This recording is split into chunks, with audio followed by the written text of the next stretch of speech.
those teams, so 10 have been eliminated. We know, obviously, that at the end of there'll be 18 ultimately eliminated. 14 teams make the postseason. So, who is facing elimination this week? Just one. In what many are calling the Greg Jennings Bowl. Ooh. Vikings at Packers. I don't know if they're just calling it that. They play twice a year anyway. But the Vikings, they're facing elimination. Next, fun to watch here. It's just what it says. Listen, when Jamar Chase isn't spitting on people, Bengals are quite fun to watch. The Panthers are, Bryce was dealing this weekend. He was. Threw for 450. Like, he was dealing. And the Cowboys, that offense has been fun to watch all year. And I haven't been a believer in the Cowboys. And I'm not a Cowboys fan. However, if there's a way to get a little of my attention and affection, it's like, wait, CeeDee Lamb and George Pickens were where, doing what? At a casino gambling all night and then balled out? Those are my types of guys. I mean, that's the reporting. I mean, get you some wide receivers who could do both. Good job, fellas. Your team is fine. Can't blame the quarterback. And by that, I mean you're just not allowed to. Like, listen, just not allowed to play. I know the Texans' offense looks no different with Davis Mills versus C.J. Stroud. And I know it's been 2 straight years that the offense has been awful. But did you see C.J. Stroud's sumo wrestling? Did you see it? He's done with that. I'm telling you, you can't blame him. He was awesome as a rookie. Obviously, it's everyone else's fault. And Justin Herbert, my God. Like, Danny Parkin's going to come in here and hit me with a shovel. Like, you can't blame the quarterbacks. Now, should the teams be better? Do they have excellent defenses? Do they have coaches we love? Do they have skill position players we respect? Of course. The reason they're not better, I don't know, but it's not the quarterback. LinkedIn. And here's what I mean. I've never run a business. KW, I don't know if you've ever run a business. I don't think so. No, I worked at Ben Greg Jerry's. has, I think. Greg's got his, Brew owns nightclubs. Several and businesses. Maybe too many when he like keeps talking West about African mines. Like, Brew's got a lot going on. It's just true. Wait till it pops. Wait till my stuff pops. So, here would be my concern if I owned a business and I was thinking about hiring someone based purely off LinkedIn. They might have a very impressive resume, but are they untrustworthy? That's how I feel about these two teams. They have really good resumes. I don't trust them at all. Good. I just like the Jags have some really good wins. The Steelers have they beat the Patriots. The Steelers have really good wins. I just don't trust these teams going into games or during games. And so right now they're both firmly in the AFC playoffs. I don't know that I trust either one of them to stay there, but that's where they are right now. The resume is good. Is this really real?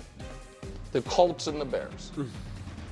The Bears' last-second magic to the tune of leading what many people believed going into the year to be far and away the toughest division in football. Ben Johnson's good, better, best, leave them with the rest, or I don't know. Danny has it tattooed in the back of his eyelids, but whatever. Is that real? And the Colts, listen. I think it's fair. Is this really real with the Colts? Are they really going to have this high-powered of an offense all year long, particularly when the weather gets cold, more outdoors? Circuitous paths back here. Wow. So here's what I mean. The Eagles and the Rams are the 2 NFC teams that, of this era, have hardware. These 3 teams, though, have been in the mix to get, and the Niners obviously have been to Super Bowls. Packers and Lions have been close each of the last few years. But how they found themselves on the same tier this year is very, very different. The Packers go all in the offseason. It looks great. Then it looks a little shaky, and now it looks better than it looks shaky as can be as of late, but they're sitting at 6 wins. The Niners dealt with all of these injuries. Before the year, Shanahan was talking like, hey, it might be, a pump the brakes year, but they're right back in the mix. And the Lions lose both coordinators, have some great moments this season, also some really head-scratching losses, but they're right in the mix as well, as these 3 teams are trying to finally break through for the conference. The Niners obviously been to the Super Bowl, but get over the hump. we don't like to have the same tier name in back-to-back weeks, but sometimes it's just too apropos. Yet again, bruised biases. I mean, one team loses a hard-fought, high-scoring game to the Buffalo Bills, and it's no big deal. The other team does, and they're cute. The other team does. One team is sitting at 4 losses, and they're frauds. The other team is sitting at 5 losses, and nobody wants to play them. The one team's quarterback goes in a little bit of a slump, and it's like, okay, back down to earth. The other one, I actually think this is good for them now, because we know he's going to be back. 2011 Giants or 2012 Giants? Chiefs. 2011 Giants looked decidedly mediocre for the first 3 quarters of the season. Then got hot, started playing their best football, and won the Super Bowl. The 2012 Giants, by any statistical measure or media coverage, Vegas odds, anything, were better than the 2011 Giants, but had some kind of head-scratching, close, unlucky losses early, and then late in the year, all of a sudden they're like, wait, we won 11, we missed the playoffs. The defending Super Bowl champions, we're better than last year's team, we missed the playoffs. Chiefs are going to go one of those 2 directions. We'll see which way. So, this is a little inside, but devil may care tier. Oh my goodness. So Dusty wanted us to do a whole topic that assumed you guys, the audience, knows if we say Josh's devil may care play style, that everyone knows what he means. Which we looked it up, someone that's, kind of tempting fate. But the reason the Patriots are on this tier as well is because, yes, Josh is, playing maybe a reckless but necessary style of football, almost tempting fate. One could argue Kevin Wildes is doing the same thing on behalf of his own Patriots by simply, every chance he gets, being like, I'm not scared of the Bills. I'm not. You know, the team that has owned my franchise in the regular season and the playoffs the last 6 years. Well, how about the previous forever? Okay, well, since Josh Allen's been there, buddy. Josh Allen's entire career. Again, at the uniform. I'm looking at this century. Okay, yeah, nobody else is. And so you are also tempting fate. That's all. Feared, respected, doubted. Broncos, Seahawks. They are feared because of their defenses. They are respected because of their resumes. They are doubted because of their quarterbacks. Fair or not, they're a really good team. Seahawks were atop the tiers. The Broncos just beat the Chiefs fair and square. That's where they're at. Chekhov's gun. It's the Eagles. People aren't into it. Chekhov's gun. It's gone on the stage in the play. At some point, it's going to be used. That's kind of how I feel about the Eagles' offense problems. Like, it's been sitting there all year long. At some point, when they ultimately fall short of their goal, are we going to be like, yeah, probably should have seen that coming. Yeah. All year long, it seemed to be a problem. And atop the tiers, for the first time this season by themselves, the Los Angeles Rams rewriting legacies in real time. Here's what I mean. If they were to win the Super Bowl this year, and Matt Stafford wins MVP, Sean McVay, 3 Super Bowl appearances, 2 wins. Belichick, Noel, Reed, Walsh, Gibbs, Landry, Shula, Parcells, McVay. Wow. Quarterbacks, league MVP, and 2 Super Bowl wins. Brady, Bradshaw, Montana, Mahomes, Elway, Peyton, Starr, and Stafford. That would be the list, and they would move ahead of Philly for kind of for the best NFC team of the post-Brady era. So, yeah. Okay. There's a few things to unpack here.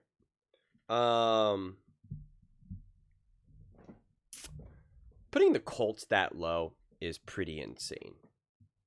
If anything, the Colts should be up there with the feared, respected, doubted, where they're feared because of Jonathan Taylor and Shane Steichen, and they're respected because of their resume, but doubted because of Daniel Jones. And then it's pretty interesting that the Colts are playing the Chiefs, and he did this last week where he had the Broncos that low and had the Chiefs that high, and then what happened. So I'm fascinated to see what this Colts Chiefs game looks like, honestly. And it's actually pretty funny because if the Chiefs, it's kind of a lose-lose now, because if the Chiefs lose to this game, it's like, well, you just lost to a team that's not that good. And if you beat them, you can't celebrate. We beat the Colts. They're 9-2. It's like, you don't think they're that good of a team. So which is it? Which is it? I'm also not putting the Dallas Cowboys that low. They absolutely deserve to be higher. I know their defense has been an absolute mess and whatnot. Their offense has been great. They've had some pockets where it didn't look so great, like against the Cardinals, for instance. But if you ask me right now, who do I have more faith or more trust in? The Bengals, the Panthers, or the Cowboys? I'm definitely going with the Cowboys for sure. I mean, it's hard for me to have any type of confidence in the Panthers right now, and maybe that'll change. Maybe the Panthers have just kind of finally figured something out. I just struggle with that. And then the whole, yet again, bruised biases. Imagine comparing Baker Mayfield to Lamar Jackson. That's where we're at right now. Like, it's, huh? Like, what? Like, I like really? There's a difference when we make the comps, right? When we show Brock Purdy's stats through the first 8 games of the season and compare it to Patrick Mahomes' stats, and which is what Brew did last year and what Greg has done in various times. And I've done it plenty of times, and it's like it always sets people off because they're like, well, imagine comparing Daniel Jones to Patrick Mahomes, and it's like no one's saying they're equal. We're saying look at the numbers this season, look at the production this season, and yet you're saying one quarterback is playing great this year, not legacy this year, while the other one is not. And that conversation holds true, and those comps hold true, and I stand by them. But then when you're trying to have a conversation about how should you feel about a said team, how should you feel about an individual quarterback moving forward or during a win or a loss, it's like, well, of course you're going to use a reference point, right? Of course you're going to use the reference point of who that quarterback is and what they're capable of doing. And again, if you think Baker Mayfield and Lamar Jackson are on the same page, on the same level, it's like, I don't know what to tell you. You tried to pretend that he was on the level, that he was above Josh Allen, and where did that get you? It got you nowhere. So kind of absurd. And it's actually kind of funny because you want to talk about biases. Why would you have the Chiefs above the Bucs right now? Why? If you really want to play this whole thing about biases, well, then the Bucs should be above the Chiefs. Who do you feel more confident about their play? Whose offense, whose quarterback has shown to be more resilient? Who's had bigger moments and more key wins and close score games? The Bucs. The Bucs. Whose run game has been more consistent? The Bucs. Right? So it's like, I don't know. Baker right now has a higher passer rating than Patrick Mahomes. A better touchdown to interception ratio than Patrick Mahomes. More big time throws than Patrick Mahomes.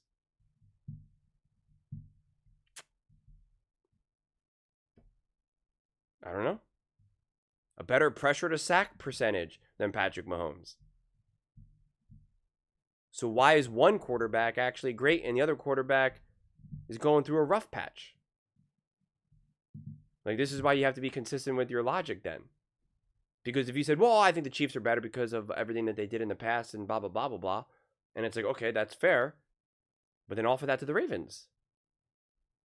Offer that to the Ravens then. And that's why you would then feel better about the Ravens. If you're going to use the same logic, why you should feel better about the Chiefs than the Bucs, and talking about the quarterback play, then you would have to apply that exact same logic for the Baltimore Ravens. That's the point. That is the point. For me, it's so fascinating that once you get to this top, it is kind of crazy right now.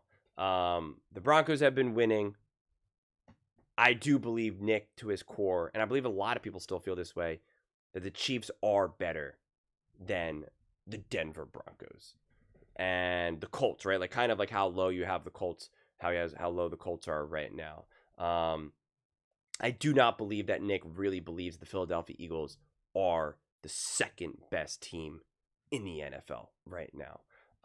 Just like I don't believe that he thinks that the Chiefs are there right now either, because he's already said they're the most dangerous team in the NFL, right? Like he doesn't actually feel that way. And I think that sentiment is kind of not unique to him, right? I don't think that. And it's so interesting because over these last couple of years, going through these tiers and going through these lists, I've always talked about that I like to put, multiple teams in the same tier and not like this numeric 1, 2, 3, 4, 5 type thing. And like last year, I was like, listen, I'm all these teams, the teams that I'm putting in this box right now, I'm putting the Bills, the Chiefs, and the Eagles, in this tier. And I think I probably threw in, probably had the Ravens in there as well. And then I had like the next tier, and it was like the Commanders and the Lions, and for different reasons. The Commanders or the Lions because of injuries and whatnot, whatever the actual logic was. But like to me, then it was very clear. I could really feel it. Like the Eagles play the Bills, the Chiefs play the Bills play the whatever the variations were. It truly felt like, man, these are great teams going at it. I have no idea who's gonna pull it off. I'm just like I don't know. Now when I put together these teams, the Eagles and the Rams, the Eagles and the Broncos, the Seahawks and the Rams, the Bills and the Patriots. Like my thing is like, I don't know what version of each team is going to show up. That's what it comes down. It's like, I don't know what version of the Philadelphia Eagles I'm going to see. I don't know what version of Bo Nix I'm going to see. I don't know what version of Josh Allen I'm going to see, or Patrick Mahomes, or Matthew Stafford. It's like, I don't know what version of each individual team I'm going to see in any given moment. If the Broncos play the Chiefs again, I would not be like, oh, clearly the Broncos are going to control that game. I have no sense of that. If the Seahawks play the Rams again, it's like, I got no sense of that, of how that game is going to end. If the Eagles play the Broncos again, I got no sense of like that it's going to look like what we've seen before. And I don't know why. I don't think anyone should have that level of confidence. The Eagles and the Rams game was a wild game. The Rams were completely in control of that game, and then they were completely not in control of that game. The Eagles offense could not do anything in the first half, and then it was literally unstoppable in the second half. And so you're just like, well, how do you make sense of those things? How do you make sense of those? So it's just right now the tiers and the rankings, as I go through it, continue to just get so much more and more murky for me rather than clarity. And over these last couple of years, things really, from my viewpoint, got clearer and clearer and clearer.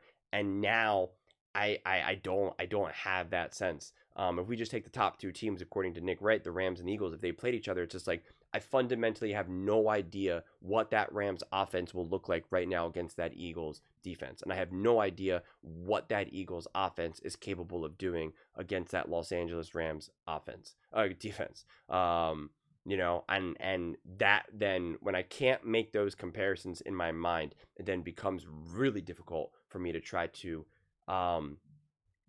stack these teams. And that's why, to me, it's a fundamental difference from this year than last year, because last year I'm like, I see the Bills and they're an imperfect team. Same thing with the Chiefs coming away with close wins, but it's just like, I see what they're capable of doing. I see the levels of consistency that they're bringing to the table. Like, I didn't know who was going to win those games either, but I could still see the quality of play.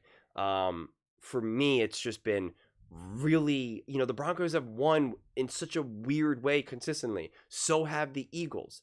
So it's just like, and the Chiefs, I do think they're significantly better than what their record shows. The Bills have been so insanely inconsistent, both offensively and defensively. I'm just like, how do I make sense of that? How do I make sense of the fact that you have a quarterback who can, get 6 total touchdowns in a game, who's an absolute freak? It's like, how do I make sense of that? Even now, Drake May, who's been elite and has been a top quarterback in the NFL, like, this is his second year, and they haven't played a lot of tough games, and their toughest game was against the Bucs and the Patriots, or excuse me, the Bills, who they beat.